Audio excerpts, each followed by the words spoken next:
Now, breaking news from RTV6. And we start with tragic breaking news as 3 people are dead. Several others are badly injured after a bus carrying teenagers crashed. It happened on Indy's northeast side. They were coming back home from a summer camp in Michigan and were supposed to arrive at the Colonial Hills Baptist Church around 4:15 this afternoon. The bus came speeding off Interstate 465, trying to make a left turn onto southbound Keystone Avenue. It slammed into a retaining wall as it tried to round the curve and then overturned.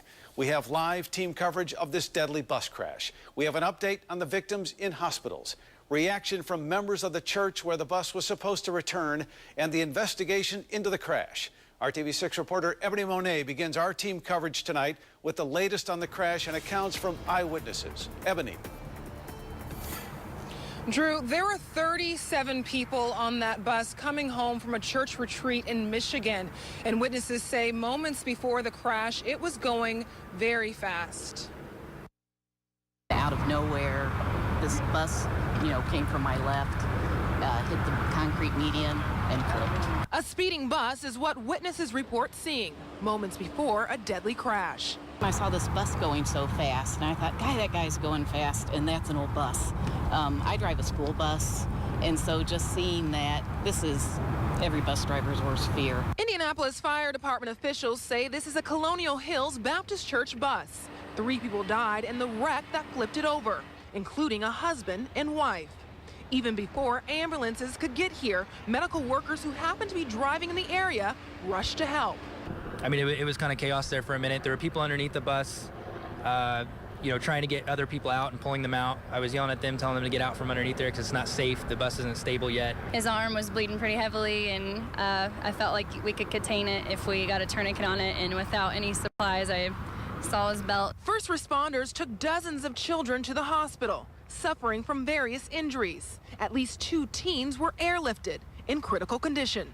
Today, church members told city leaders about the bus driver's reputation for being a very cautious driver, and afterwards, Mayor Greg Ballard questioned whether or not brake failure could have played a role. This is something surely investigators will be looking into. Reporting live on the city's north side, Ebony Monet, RTV6. And we're learning new details tonight about the conditions of victims of the crash taken to several Indianapolis hospitals. Those hospitals are St. Vincent, Methodist, Community North, and Riley Children's Hospital. RTV6 anchor Beth Vaughn joining us live outside of Methodist with an update on the victims. Beth?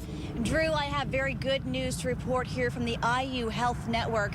11 teenagers who were admitted here today have been treated and released. Tonight being held here at IU Health. 6 different teenagers, all listed in good condition. And over at Riley Hospital, 2 teenagers and a toddler.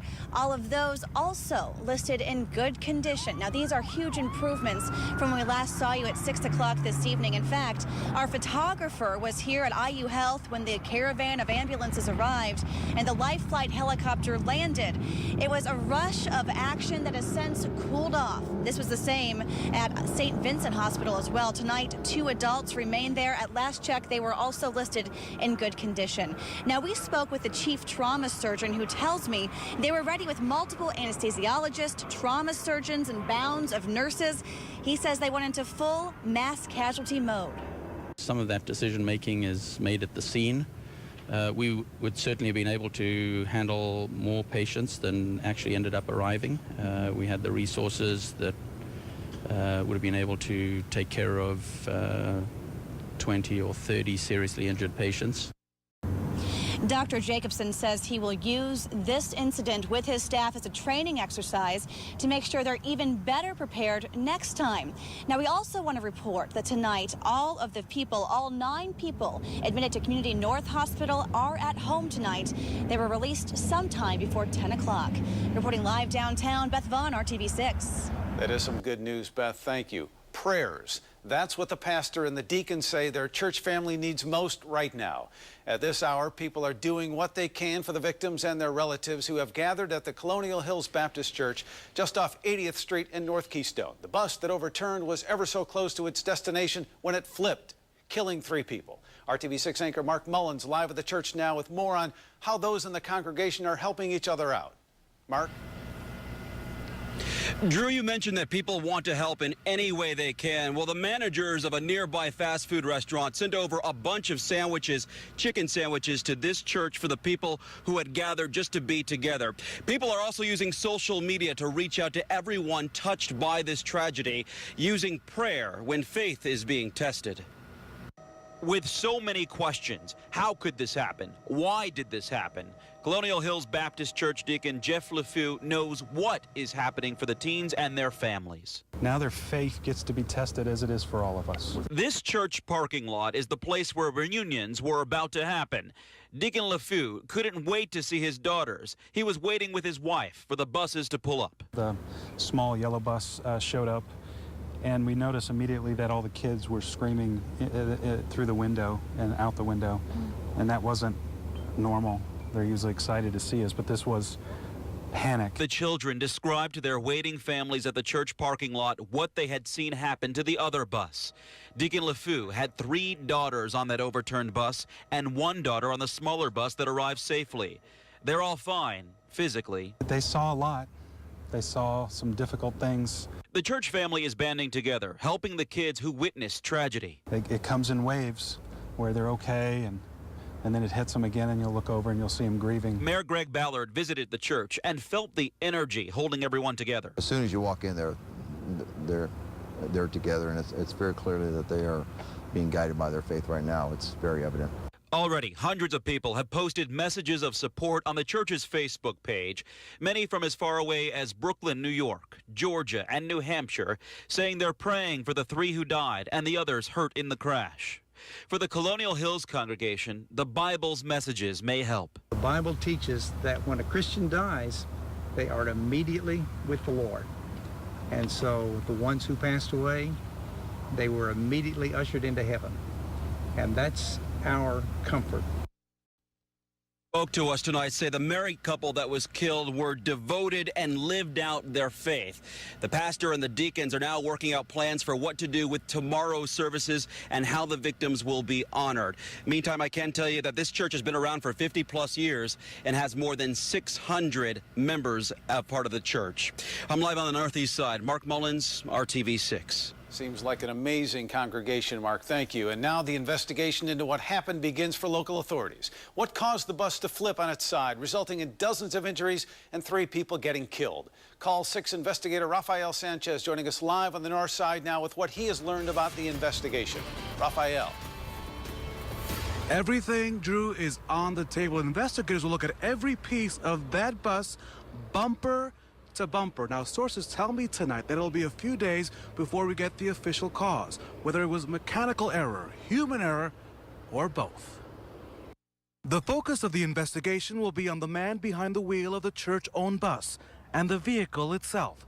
The Metro Police Fatal Accident Reconstruction Team, known as FACT Team 6, spent hours taking pictures, measurements, and witness statements. Public Safety Director Troy Riggs tells the Call 6 investigators that police will pinpoint the cause. They're going to look at any type of evidence on the pavement, any type of impact evidence on the sidewall or on the bus itself, and then they'll look at everything mechanical from bumper to bumper. It will be a very exhaustive investigation. You have to remember, 3 people passed away today. It's our responsibility to figure out why that occurred. Church leaders let the Call 6 investigators know that their bus is well maintained, considering kids were on board. Was that a safe bus as far as you know? Was that checked annually or weekly or whatever? It is checked. What all the checks. We will. We could assure you all the T's were crossed and the I's dotted. We want to represent to the community that we're diligent, and those that are responsible for that go above and beyond the call. Back live here in the city's north side, as you can see, the bus still remains here at the intersection. It will be moved shortly to an undisclosed secure location. Drew, similar to what we saw after the State Fair rigging collapse back in 2011. Now, at that secure location, investigators, you can imagine, will continue to do their work because you can see it is nighttime here. It is very hard to inspect that bus. So at that location, they will continue looking at all the pieces bumper to bumper. Their work will be of interest, more than likely, to an insurance company who will have to respond to claims and maybe even to some attorneys if this case becomes criminal or goes into a civil lawsuit. We're live on the city's north side. Rafael Sanchez, RTV6. information, Raphael, and more details now on Camp Kobiak in Michigan, where the bus was coming from. The trip from the Colonial Baptist Church on the northeast side to Camp Kobiak is about 370 miles. Now we're going to take a look at a map that illustrates the route. And you can see Detroit is going to be there to the southeast. There you go. There's the map. Now there's Indianapolis, and you see Detroit right there, and then Camp Kobiak to the northeast of there, and actually not too far from Traverse City, Michigan, so pretty far north in the state. Now, according to a video on the camp's website, in 1959, several independent Baptist churches recognized a need for a conservative Christian camp in the Midwest, so they started Camp Kobiak. A camp employee told us tonight it's your typical outdoor camp for teens and families. And, quote, the mission of the Camp Kobiak is to advance biblical principles that honor and glorify the Lord Jesus Christ in a noticeably warm, conservative, and creative camping atmosphere, end quote. This story will continue to develop as the investigation into the crash begins to unfold over the next few days. For the very latest on the crash and the victims' conditions, stay with RTV6. You can visit theindychannel.com or download the RTV6 mobile app right to your mobile device. Straight ahead, new details on the man who may be to blame for a deadly boating accident in New York that killed a bride-to-be.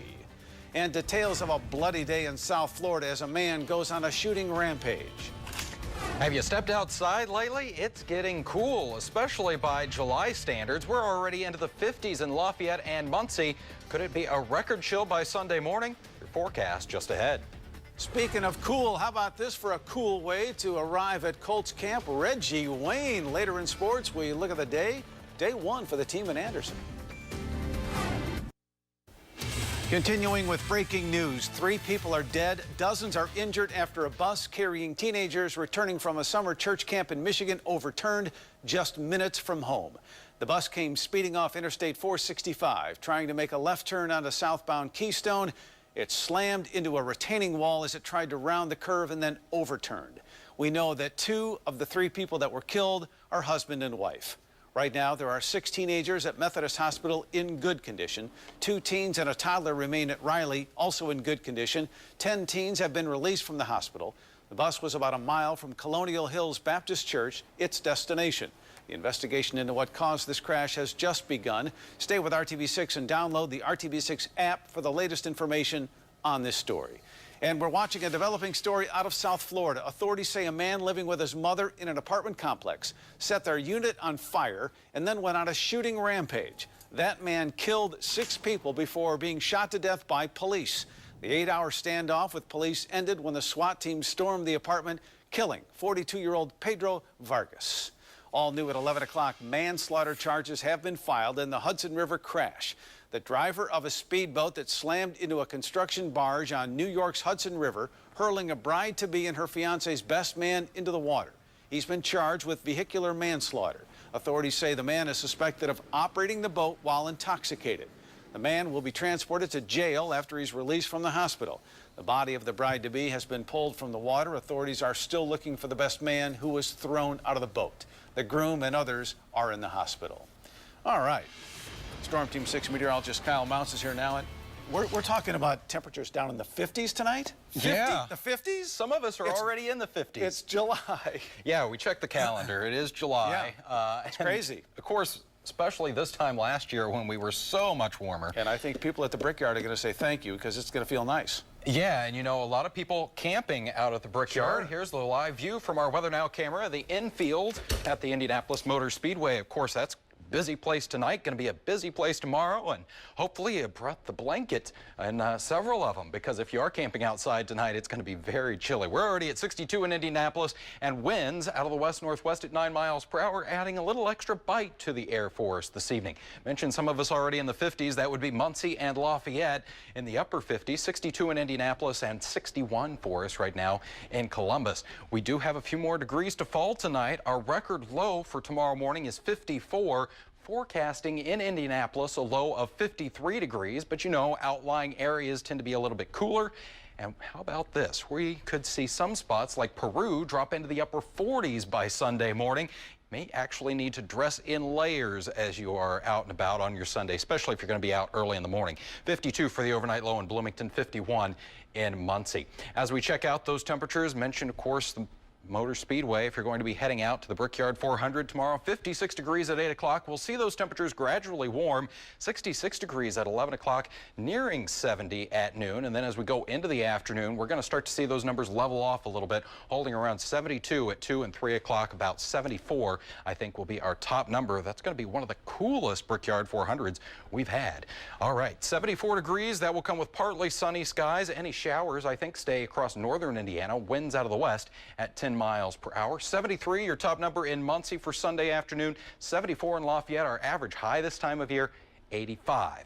We aren't even going to get there on Monday, but we will see some improvement, at least in the warming department, with some sunshine up to 78 degrees, so a little bit warmer. Your 7-day planning forecast shows that after we get through some sunshine on Monday, chance for a few showers do develop in your forecast late Tuesday. High temperatures right around 80 degrees as we go into Wednesday. A few showers linger into the morning, and then seasonal warmth will get back into the low to mid 80s for highs the end of next week. Very good. Wear your sweatshirt out to the track tomorrow. It's actually a touch cooler than our May race day, which was really comfortable. So beautiful. We look forward to that. Let's go racing. Great day out at the track today as one of Indiana's own will start the race up front. Ryan Newman setting a record at IMS. We'll have a full recap of Sprint Cup qualifying and Nationwide Series highlights coming up. Well, we're used to having pole day drama during the month of May. It's not usually the case during Brickyard weekend, but NASCAR's big stars put on a good show today at IMS, going all the way down to the very last run. We start with defending champ Jimmie Johnson. He went out early in the session, that bright blue low Chevy, going for a second Indy pole. The 48 car was dialed in. NASCAR track record 187.438 miles an hour.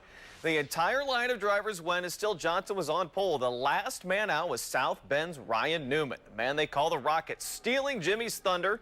187.531, another Indy NASCAR record. The margin at the end was 24 thousandths of a second. Another big milestone. It is the 50th pole win of Newman's Cup career. He's just the 9th driver to ever do that. Remember, just 10 days ago, Newman was told he'd be out of a ride after 2013 with Stewart-Haas Racing. So some drama to the end this afternoon. Others up front include Carl Edwards and Denny Hamlin, who will start in row 2. And as for Tony Stewart, car owner of the pole winner, he will start 5th himself. So here's Ryan and Smoke and our Dave First, who caught up with Jimmie Johnson. Man, I've been waiting so long for my 50th, and I've been waiting so long to win one here, and this is really special. And obviously the drama of going out last and Jimmy having an earlier draw, which I don't think necessarily mattered, but you know, the drama of waiting and waiting and waiting. And I was watching him on TV, watching the sheet, who's next, and then we did this to him. But and it wasn't because it was him that it's gratifying. It's gratifying because it's Indy, and we won the pole at Indy. So the storyline changes to proud boss for you now. Yeah, I'm pretty happy with 1st and 5th, and you know, Danica's run. I think we've been struggling with her car a little bit, but we'll get hers better for tomorrow too. So we're pretty happy with our teammates there. What happened there? I got beat, man. It's all good. It's all good? It's all part of it. I had a great lap. Nothing to be disappointed in that. Ryan just had a better one. So very proud of my Cobalt Tools team, and we'll go racing tomorrow and see what happens. Here's the good news. You're starting in the front row, and at Indianapolis, that can be key. Yeah, that's huge. I'm very happy to have a great starting position. I wish we had one better, of course, but we'll come out and race tomorrow. You start looking ahead to the race, and there's that carrot out there dangling in front of you to be a 5-time winner here. Can you guys get it done here tomorrow? I think the opportunities are for us. We're just going to have to go out and execute and do our best job out there to you know, maintain strategy and what develops throughout the day. Strategy is a big part of winning here. Some other notables: Juan Pablo Montoya fastest on Friday. He will start 8th. 4-time Indy winner Jeff Gordon 9th. Defending Sprint Cup champ Brad Keselowski 12th. Earnhardt Jr. 15th. We talked about Danica. She's 33rd. Let's hear from her, trying still to get a full grip on driving this stock car. I just have a lot to learn. These cars are very different than an Indy car, and I just have to get used to it. So, you know, more practice would have been good, but that's what we got.